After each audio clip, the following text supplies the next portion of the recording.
রাজধানীর মিটফোর্ড হাসপাতালের সামনে নৃশংসভাবে হত্যা করা হয় ভাঙাড়ি পণ্যের ব্যবসায়ী লালচাঁদ ওরফে সোহাগকে। বর্বরোচিত এই হত্যাকাণ্ডের ঘটনায় উত্তাল সারা দেশ। এ ঘটনায় গভীর উদ্বেগ প্রকাশ করে তীব্র নিন্দা, প্রতিবাদ ও ধিক্কার জানিয়েছেন সাধারণ মানুষ থেকে শুরু করে রাজনৈতিক দলগুলো। সেই সঙ্গে সর্বোচ্চ শাস্তির দাবি উঠেছে সব মহলে।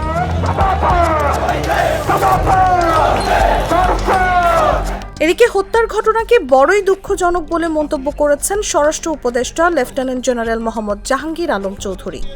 বলেন, একটা সভ্য দেশে এই ঘটনা আশা করা যায় না। শনিবার সকালে রাজধানীর পুরান ঢাকায় মিল ব্যারাক পুলিশ লাইন্স পরিদর্শনে এসে মন্তব্য করেন তিনি। এই ঘটনা একটা সভ্য দেশে ঘটে, এটা কোনো সময় আশা করা যায় না। এটার জন্য যারা দায়ী এদের কিন্তু আমরা আইনের আওতায় অলরেডি 5 জন, গত রাত্রে একজন ধরা হয়েছে, এর আগেও 2 জনকে হাতিয়ার সহ র্যাব ধরছে, 2 জনকে এই মেট্রোপলিটন পুলিশ ধরছে, আরও একজনকে রাত্রে মেট্রোপলিটন পুলিশ ধরছে, এবং ডিবি টিমগুলি বিভিন্ন জায়গায় কর্মরত আছে এবং অন্যান্য যারা আছে সবাই যেন আইনের আওতায় নিয়ে আসা। যারা এই ঘটনায় জড়িত তাদের আইনের আওতায় আনা হচ্ছে উল্লেখ করে আইন নিজের হাতে তুলে না নেওয়ার আহ্বান জানান স্বরাষ্ট্র উপদেষ্টা। এই সময় বিচার প্রক্রিয়ায় ধীর গতির দায় আইন শৃঙ্খলা বাহিনীর না বলেও মন্তব্য করেন তিনি। বিচারের সাথে তো আমি জড়িত না, আমি হলো তাদের আইনের আওতায় সোপর্দ করা পরে আইনের যারা আছে তারা তাদের আইন যেন কেউ নিজের হাতে তুলে না নেয়।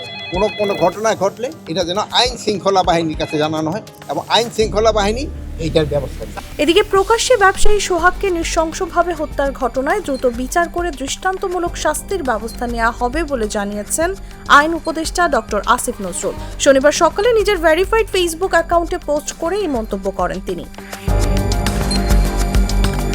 আসিফ নজরুল লিখেন, রাজধানীর মিটফোর্ডের নারকীয় হত্যাকাণ্ডের দ্রুত বিচারে সরকার বদ্ধপরিকর।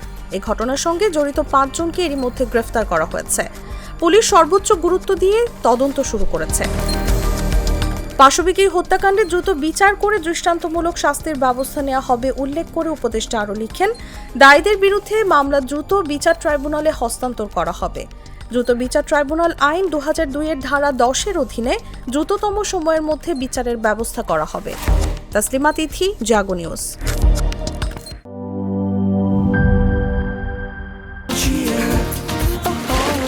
চিল হবে রিফ্রেশিং মুডে। চিয়ার আপ, চলো উড়াই খুশি।